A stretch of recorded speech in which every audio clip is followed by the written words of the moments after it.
अस्सलामुअलैकुम दोस्तों, आज हम एक इंग्लिश लफ्ज़ गो अहेड के मायने के बारे में बात करेंगे।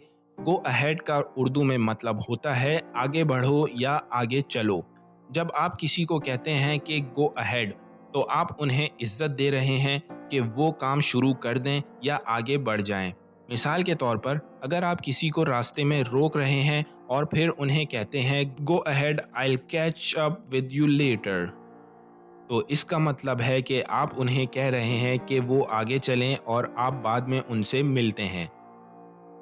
एक और मिसाल है, अगर आप किसी से पूछ रहे हैं कि वो अपना काम शुरू कर दे, can I go ahead and start the presentation, इसका मतलब है कि क्या मैं प्रेजेंटेशन शुरू कर सकता हूँ। तो आप उनसे ये कह सकते हैं गो अहेड। उम्मीद है दोस्तों, गो अहेड का मतलब अब आपके समझ में आ गया होगा। मिलते हैं नेक्स्ट वीडियो में। शुक्रिया।